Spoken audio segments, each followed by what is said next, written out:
Hello everyone, आज है 17 सितंबर और आज हम लोग 17 सितंबर से बनने वाले इम्पोर्टेंट करंट अफेयर्स को डिस्कस करेंगे और उनसे बनने वाले अदर फैक्ट भी। तो चलिए स्टार्ट कर लेते हैं हमारा आज का वीडियो। फर्स्ट क्वेश्चन है, हाल ही में किस राज्य में निपाह वायरस को लेकर अलर्ट जारी किया गया है? तो इसका राइट आंसर हो जाएगा केरला। और आप लोग जानते हैं अभी थोड़ा टाइम पहले समय समय पर कुछ ना कुछ वायरस जो है डिटेक्ट होते रहते हैं और ज़्यादातर ये केरला में ही पाए जाते हैं। और कोविड-19 का जो पहला मामला था वो भी केरला से ही ज़्यादा फैला था। फिर एक टोमेटो वायरस वगैरह, ये सब केरला में ही फैले थे। और ये जो निपाह वायरस है ये जानलेवा वायरस है और अभी तक इसका कोई जो टीका है या कोई भी इलाज है वो संभव नहीं है। और ये भी जो है ना, जैसे चमगादड़ हो गए और या फिर जीव हो गए, उन्हीं से फैलता है ये वाला वायरस भी। ठीक है, तो ये केरला में देखा गया है। और केरला केरला जिसकी राजधानी हो जाएगी तिरुवनंतपुरम। पिनरई विजयन यहाँ के मुख्यमंत्री हैं।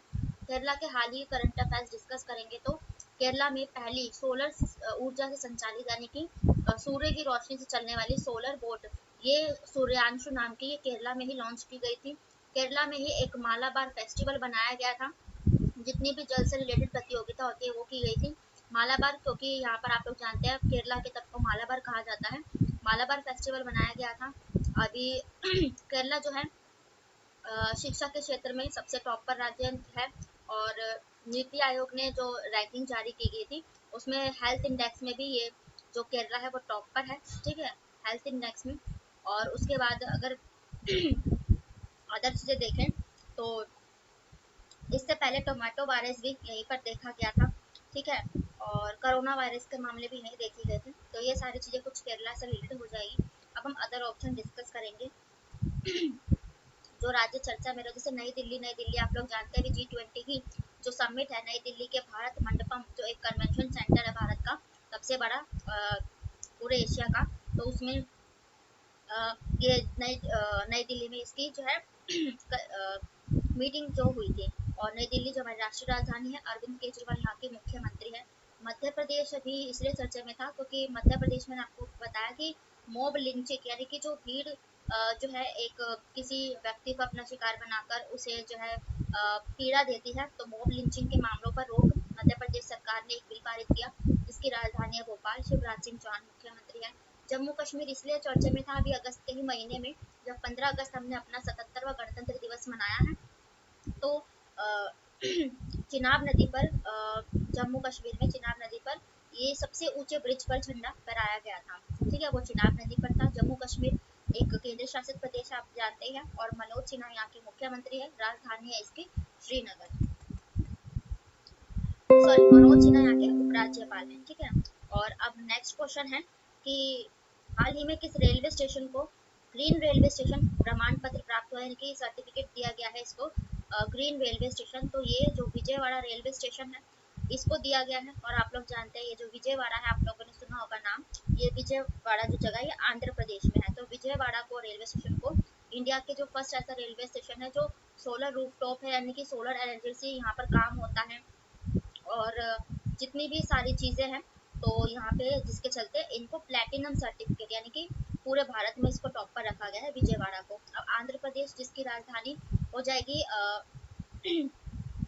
आंध्र प्रदेश की राजधानी हो जाएगी विशाखापट्टनम। पहले इसकी जो थी अमरावती थी, लेकिन उसके बाद अभी थोड़े टाइम पहले इसी साल चेंज करके इसकी राजधानी जो है चेंज की गई, विशाखापट्टनम की गई थी।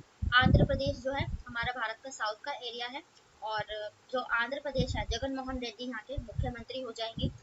और इसको थोड़ा सा अगर मैप से डिस्कस करें आंध्र प्रदेश वाले क्षेत्र को, तो मैं आपको ये बताना चाहती हूँ कि ये यहाँ पर ये जो प्रदेश पड़ जाता है सीमांध्रा या फिर इसको आंध्र प्रदेश कहते हैं। ठीक है, तो आंध्र प्रदेश और ये यहाँ पर नीचे आप देख रहे हो दो हमारे साउथ के एरिया, तो आंध्र प्रदेश और तमिलनाडु का जो बीच का तट पड़ जाता है इसको क्या कहते हैं, तो इसी को कोरोमंडल कहा जाता है। एग्जाम का ये पार्ट बनता है।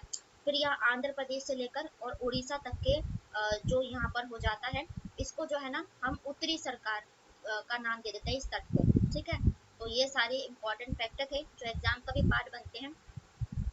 अब हम अदर ऑप्शंस भी डिस्कस करेंगे इन्हीं से रिलेटेड। कुछ रेलवे स्टेशन जैसे कमलापति रेलवे स्टेशन ये उड़ीसा में है, और ये जो नहीं मध्य प्रदेश में है ये, और मध्य प्रदेश के भोपाल में। तो कमलापति रेलवे स्टेशन को जो है ये जो भारत का ये दूसरा सबसे वर्ल्ड क्लास रेलवे स्टेशन की सूची में शामिल किया गया था।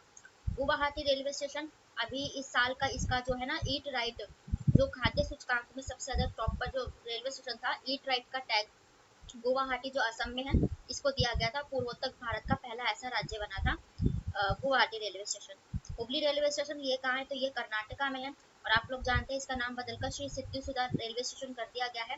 और इसकी जो सबसे बड़ा स्टेशन बनाया गया है ये हुबली, 507 मीटर इसकी लंबाई है और सबसे बड़ा रेलवे स्टेशन है भारत का। अब नेक्स्ट क्वेश्चन है हाल ही में किस भारतीय महिला क्रिकेट खिलाड़ी को 2023 टाइम 100 नेक्स्ट सूची में शामिल किया गया है, तो इसका राइट आंसर हो जाएगा हरमनप्रीत कौर। हरमनप्रीत कौर ये एक आप लोग जानते हैं क्रिकेटर है। इस बार का आईपीएल आपने देखा ही होगा, मुंबई इंडियंस की जो टीम है उनकी तरफ से ये खेल रही थी हरमनप्रीत कौर। और इन्हीं को जो है ना टाइम्स 100 ने अपनी लिस्ट में वुमेन्स में शामिल किया है। मुंबई इंडियंस से खेली थी और इन्होंने गुजरात टाइटंस को हराकर, जो पिछले साल आईपीएल में जीती थी, उस टीम को हराकर वुमेन्स में तो इन्होंने ये खिताब जीता था। और इस बार के वुमेन्स आईपीएल में टोटल 5 टीमें थी, तो ये मुंबई की तरफ से कैप्टन थी। अब देखेंगे नेक्स्ट क्वेश्चन प्लेयर से रिलेट करके पढ़ेंगे। तो ये विराट कोहली, अभी मैंने आपको कल ही बताया है कि सबसे तेज वनडे क्रिकेट में 13,000 रन बनाने वाले सचिन तेंदुलकर का रिकॉर्ड इन्होंने तोड़ा है, ये विराट कोहली बने हैं। शुभमन गिल की बात करें, इस बार के आईपीएल में ऑरेंज कैप का जो खिताब है शुभमन गिल को मिला। मीराबाई चानू ये वेट लिफ्टिंग भारोत्तोलन से संबंधित है, मणिपुर से बिलोंग करती हैं। और ये जो है ना BBC sports person spot of the year में शामिल होने वाली पहली भारतीय बनी थी। अब नेक्स्ट क्वेश्चन है हाल ही में किस देश में भारतीय वायुसेना और नौसेना ने ब्राइट स्टार 2023 अभ्यास में भाग लिया था, तो इसका राइट आंसर हो जाएगा इजिप्ट। इजिप्ट यानी कि मिस्र। और आप लोग जानते हैं मिस्र अफ्रीकी देश है। तो भारत ने ऐसा पहली बार हुआ है कि ये ब्राइट स्टार 2023 में, और कई देशों की जो सेनाएं हैं ये पार्टिसिपेट करती है। और ये त्रिस्तरीय अभ्यास होता है, यानी कि वायुसेना, थल सेना, नौसेना सभी इसमें पार्टिसिपेट करते हैं। सेनाओं की बात करेंगे तो इंडियन नेवी यानी कि जो नौसेना है ये 4 दिसंबर को अपना दिवस मनाती है, ठीक है। और जो वायुसेना है ये 8 अक्टूबर को अपना दिवस मनाती है। और 15 जनवरी को जो हमारी थल सेना है वो अपना दिवस मनाती है 15 जनवरी। जो नेवी है तो विवेक जो आर हरि कुमार है ये हमारे नेवी के जो है प्रमुख हैं। और जो वायुसेना है तो विवेक राम चौधरी, वी आर चौधरी, ये हमारे वायुसेना के प्रमुख हैं। और मनोज पांडे ये थल सेना अध्यक्ष है हमारे, ठीक है। तो ये इम्पोर्टेंट थे। अब हम अफ्रीका मैप से अफ्रीका के कुछ इम्पोर्टेंट चीज़ें डिस्कस करेंगे। तो ये अफ्रीका मैप है और यहाँ पर ही इसके उत्तर में ही इजिप्ट शहर पड़ जाता है। और मिस्र इसलिए भी इम्पोर्टेंट था क्योंकि अभी हमारा जो गणतंत्र दिवस मना था 26 जनवरी को, उस समय इसके जो राष्ट्रपति थे मोहम्मद अब्दुल अब्दुल फतेह अल सीसी, ये एज अ गेस्ट के तौर पर बुलाए गए थे। इजिप्ट मिस्र की राजधानी कायरा, करेंसी हो जाएगी इसकी पाउंड स्टर्लिंग, ठीक है। यहाँ पर आपको नाइल रिवर की लोकेशन दिखाई दे रही होगी। तो ये पूरे विश्व की सबसे लंबी नदी है और अफ्रीका की भी ये इजिप्ट में ही बहती है। एग्जाम का पार्ट बनता है कि नील नदी कहाँ से निकलती है और कहाँ गिरती है, तो इसका उद्गम होता है यहाँ विक्टोरिया लेक, यहाँ पर है ये लेक। और ये जब लेक यहाँ से होती हुई, ठीक है, और इजिप्ट से फिर यहाँ पर ये मेडिटेरेनियन सी यानी भूमध्य सागर में जाकर गिर जाती है, मुहाना है इसका, ठीक है। अफ्रीका जिसे अंध महाद्वीप भी कहते हैं। और इसमें आपको दिखाई दे रहा होगा ये कर्क रेखा, और फिर यहाँ भूमध्य रेखा इक्वेटर, और कैप्रिकॉर्न की मकर रेखा, तो तीनों रेखा ही अफ्रीका महाद्वीप ऐसा है जिससे तीनों रेखा होकर गुजरती है, ठीक है। और अदर ऑप्शन से अगर डिस्कस करेंगे तो यहाँ मोरक्को है, यहाँ पर स्पेन, और ये यूरोप का पार्ट पड़ जाता है। तो यूरोप और अफ्रीका महाद्वीप को कौन सी जल संधि, तो यहाँ पर जिब्राल्टर जल संधि ये अलग करती है, या मोरक्को और स्पेन को कह सकते हैं आप, ठीक है। अदर ऑप्शन डिस्कस करेंगे तो साउथ अफ्रीका की चर्चे में था क्योंकि साउथ अफ्रीका से हमने जो है इस साल जो है ना 100 चीते खरीदने का समझौता किया अफ्रीका के साथ, साउथ अफ्रीका, जिसकी राजधानी क्या हो जाएगी, 3 राजधानी है इसकी, ब्लूमफोर्टेन और केप टाउन, कुछ 3 राजधानी है इसकी साउथ अफ्रीका। इसलिए भी चर्चे में था क्योंकि अभी जो अफ्रीका यूनियन है जिसमें 50 देश शामिल है, तो इसी को जो है ना अभी G20 का 21वां मेंबर बनाया भी गया है। नामीबिया, पिछले साल हम 2022 के नरेंद्र मोदी जी के बर्थडे के टाइम पर इससे 8 चीतों का हमने समझौता किया था। जो कुनो नेशनल पार्क में लाए गए थे, ठीक है। और कोंगो या जायरे रिवर आपने सुनी होगी, जो यहाँ पर है, जो भूमध्य रेखा को 2 बार काटती है ऐसे करके। तो ये कोंगो या जायरे रिवर जो इसको 2 बार काटती है, ठीक है। और उसके बाद मैंने बताया था यहाँ पे आप मलावी की लोकेशन देख रहे हैं। मलावी क्यों फेमस है?